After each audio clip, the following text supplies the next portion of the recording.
Placé sous le thème de la responsabilité et implication des personnes handicapées pour le développement inclusif et durable après Covid-19, cette journée offre l'opportunité de scruter les mesures innovantes et inclusives afin de mieux préparer l'après-Covid.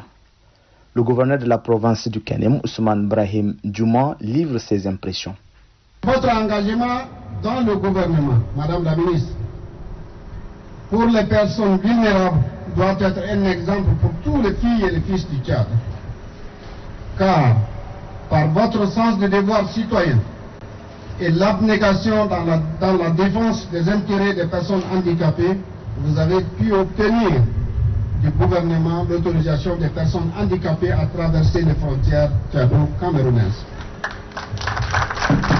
Dans son intervention, Amina Priscille Longo, ministre de la Femme, de la Famine et de la Protection de l'Enfance, s'est réjouie tout d'abord de la mobilisation réservée à son équipe avant d'exprimer la volonté de son département avec l'appui de ses partenaires à résoudre les différentes préoccupations des personnes vivant avec handicap. Je dirais pas seulement pour les femmes, mais aussi pour les personnes vivant avec handicap, parce que c'est un moment pour nous de réévaluer tout ce qu'on a déjà eu comme acquis, mais de faire des plaidoyers pour que la nouvelle refondation de la République puisse prendre certaines priorités en main.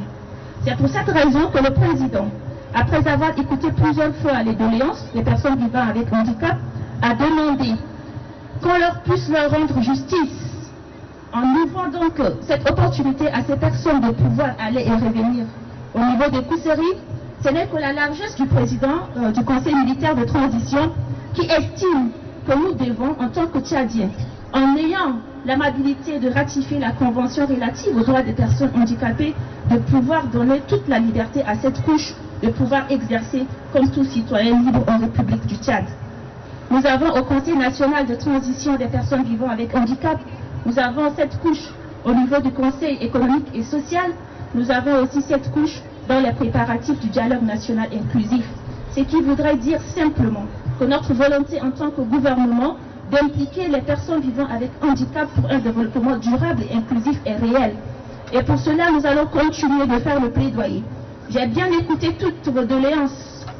Elles sont légitimes, je voudrais vous rassurer. Aussi, Amina Priscille Longo a demandé aux femmes du Kanem de s'impliquer davantage dans la consolidation de la paix et du vivre ensemble.